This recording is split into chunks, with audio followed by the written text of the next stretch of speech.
Good morning, everybody. Uneducated economist here. So, about 7 months ago, I did a video called Things Are Changing. And in this video, I was describing the repo market. Now, in this video, I got a few things wrong, but I was thinking more about quantitative tightening at the time, not quantitative easing.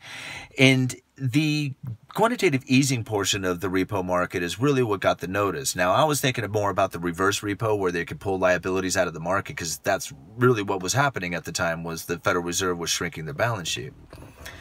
Now, just recently, the big banks have come into a liquidity crunch where they did not have enough cash in the system in order to lend to each other on an overnight basis. And so interest rates rose until one of the banks were finally like, yeah, I'll give up my cash for 10%. That's when the Federal Reserve stepped in with a lot of money. They stepped in with $75 billion on an overnight basis in order to get the liquidity that these banks needed. Now, what these banks are generally doing with this is that they're using it to buy treasuries so they can sell them. They're the primary dealers. And so they borrow cash, buy the treasuries, sell the treasuries, and then, get back the cash. And that's kind of like a simple explanation of kind of what's happening there. But something I said in that video kind of struck me. I was thinking, in that video, I said that the asset portion of this balance sheet of the Federal Reserve, if interest rates were to rise, would shrink, leaving them unable to get back the liabilities that they have out there. And that may be the case of what's going on right now, is that the amount of liabilities that they have out there is not enough, considering how many treasuries are now sitting out there on the balance sheets of the Federal Reserve. So as the people go and search for the cash in order to buy more treasuries, there's just not enough out there. So the Federal Reserve has to print up some, basically out of thin air, get cash and buy these things from the federal or from the big banks, okay? So they can go out and buy more treasuries. I hope I said that right. So this liquidity crunch that has taken place, that they are trying to fix until they can determine how much liquidity needs to be injected into the market to find what is an appropriate level, is going to continue until October 10th. Now, I'm assuming come October 10th that everything is going to go back to the way it was prior to this liquidity crunch that has taken place, and they're masking it over. A lot of people are breaking this down to maybe being a bank or two that are having issues with their liquidity, and that they just basically cover it all up by getting all the banks involved. Okay? Does that make sense? I hope I'm not getting this too complicated. But now what we're seeing is that if you go and you look, all the big money, like the big money men, right? They're getting out. They're getting cash. CEOs are selling their stocks.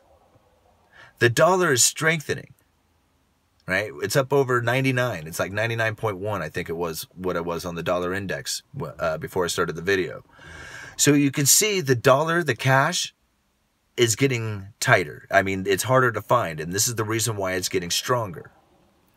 Even though the Federal Reserve is stepping in, it's still not enough comparatively to the amount of debt that's out there. These ever-accruing debt with interest rates, even though they are low, is still more than what the liquidity can handle out there. So the Federal Reserve has to inject more liquidity, and this is where the perpetual injection starts to come in.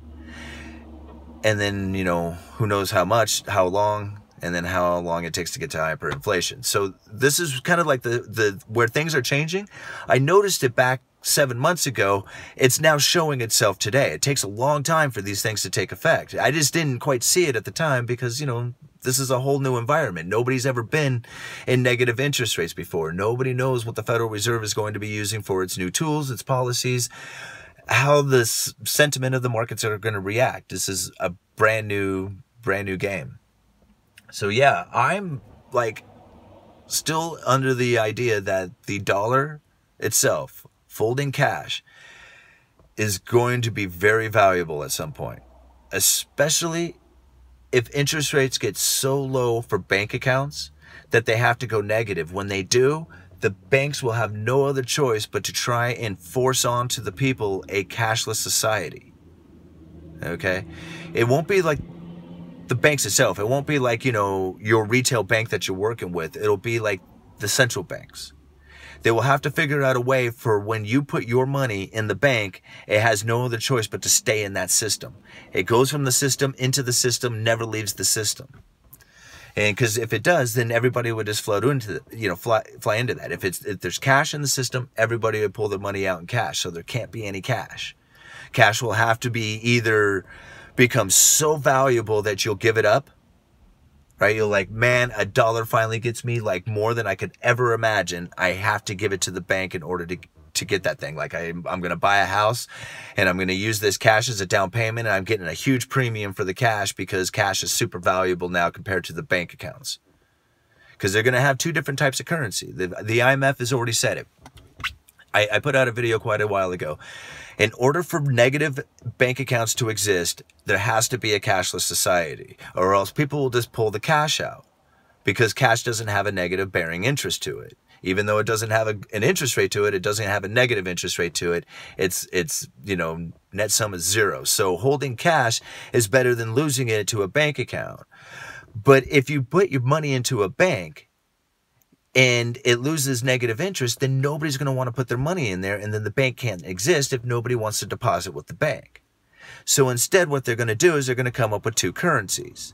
They're going to come up with an e-currency, like a cryptocurrency, so to speak. That's the money that you deposit in the bank. You can use it just like anything else with your credit cards. There'll be like all these super cool features that you'll be able to use with the e-currency. And they're going to say, yeah, and you can trade it 1-to-1 with your dollars. But over time, if you don't get your dollars into e-currency, you're going to lose it. You're going to lose it to a devaluation to e-currency.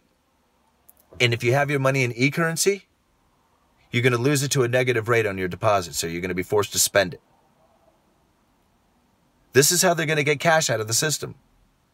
But before they do that, cash is going to become very valuable, because they don't want to inflict this cashless society on the people all at once. It'll cause chaos.